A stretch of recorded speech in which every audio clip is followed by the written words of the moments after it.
Spring cleaning your relationship is all about building a stronger connection with your partner. And Dr. Karen Gordon is here to take us through the process.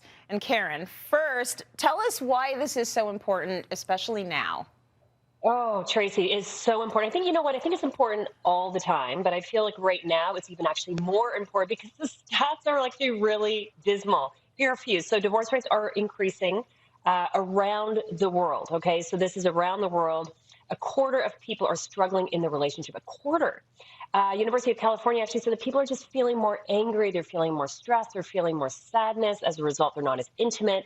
So couples are really struggling. We actually started seeing this certainly when COVID first came, but it's just kind of continuing. And so it's really important right now, more than ever, really for us to focus in on a relationship. Yeah, we've been locked in the same house or the same apartment or the same condo. We're going on year 3 now, so I get it. And then the world is a mess. So Right. there's so much to be angry about. Yes. How do we do this? Yeah. What is the first step to spring cleaning our relationship? Yeah, and I think for a lot of people, Trace, a lot of it is just it's overwhelming. It's like we have a really messy closet. How do we kind of even start? And the key thing is you just take one step, just take one step at a time. And once you kind of make one step, the rest of these steps are going to get a little easier. So there's 3 kind of core steps I want everybody to really kind of zero on. The first one is I want you to book a date. Book a date with your partner. My encouragement is to do it outside the home. There's something that actually really happens when we actually have this conversation outside of our kind of traditional space. So it could be for a walk. You could kind of go for lunch, for dinner, to a cafe. But my encouragement actually to book a date and take a pen and paper.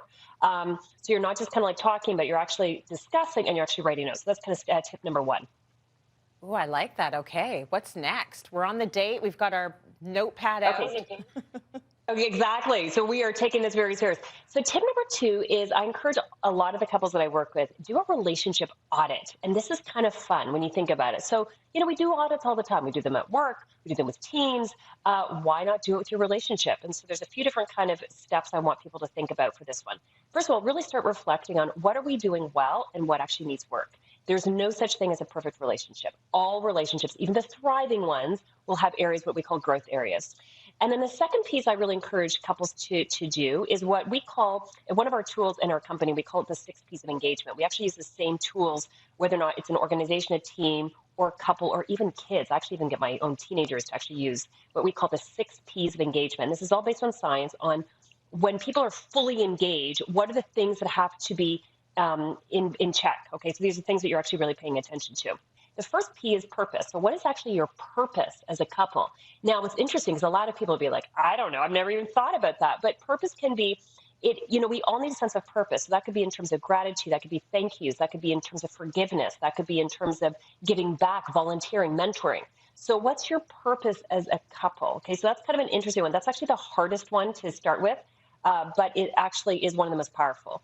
The second one are your professional goals. That could be career and actually education. For couples that are really thriving, they, what I like about the 6 P's, it's very holistic. It kind of like really takes, looks at couples from a very holistic perspective. And so as a couple, ask yourself, like, how are we doing professionally? How are we doing with our job, with our career? Are we satisfied? Do we want to kind of make some advancements? Do we want to go back to school? Do we want to have a change of career? If the career piece is not in place, it actually highly affects the relationship because people aren't happy. And so that's the second category. Start looking at your professional goals. The third one are your people. Okay, so what are in terms of your people goals? That could be your relationship and your friendship. So there's this category actually has a few more little details to it. So things to look at for this category. How are you doing in terms of your emotional intimacy, in terms of how you connect? Are you able to really share with your partner? How are you in terms of physical intimacy? How are you in terms of your friendship? Do you have, it's really important for couples that you have your individual friends, but that you have couple friends.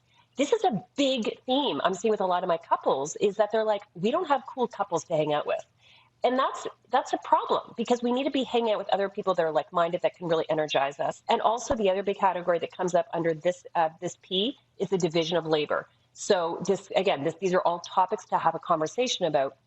How do you feel about the division of labor? Do you feel like it's an equal partnership or do you feel like one person's actually doing more than the other? You need to kind of lean into it. Again, the point of this one is you're having an audit around some of these categories. I'm hanging on every word, hanging off of every word. Okay, what are the remaining 3 Ps, Doc? Okay, here we go. So the fourth one is play. This one's really fun.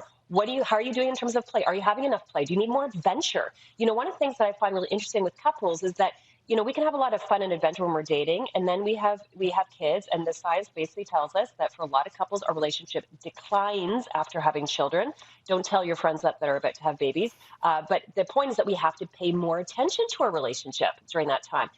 The fifth one is profit. How are you doing with your finances? If the financial piece of your relationship is not in check, that can really kind of be quite, obviously you can feel really lopsided.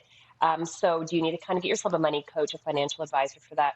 And the last one is your physical health. How are you doing in that category? Are you taking care of yourself? How are you doing with your nutrition, your sleep, just your overall physical health?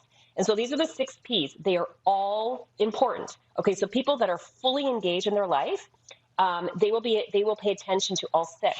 And I encourage couples, again, I do this with companies, teams, couples, and even children, get them to do goals according to these 6 P's, because when you're paying attention to all 6, you're going to feel totally alive and energized, and that's what you want to bring to your relationship. Ooh, I like these 6 Ps, because I know play for us was like squashed by COVID. So we had to figure out different ways to keep things light and happy and fun, because we can't do what we used to do. Yes. Okay, lastly, you say that you need to focus on solutions together. I'm very solution oriented, so I love this tip. What do you mean by that? Okay, so what a lot of times when people actually do the audit, and I've done this with hundreds of couples, what they'll find is when they look at when they do an audit of these six P's, a lot of times they'll say, we're doing really well in like 3 of them, but these other 3 we're not doing so well. So sometimes couples are doing great with their play and they're doing great with professional, but their profit, their finances is a bit of a mess, or their health, they're not taking care of their health. And so once you have done your audit in step 2, then the third step is saying, okay, it's very clear. What are the areas that you actually have to work on? Focus with your partner on solutions. Do not get stuck onto blaming, pointing fingers. It's because of you, we don't have as much fun, or like, just don't even go there. I think audits are I think for a lot of couples, we can get stuck on the past. And I think the past is it's important data, but we want to learn from it so we can actually stay present, so we can actually help ourselves in the future. So really focus on solutions based on your information from step 2. Discuss with your partner, what are the action steps we're going to do to kind of help ourselves thrive and to spring clean a relationship.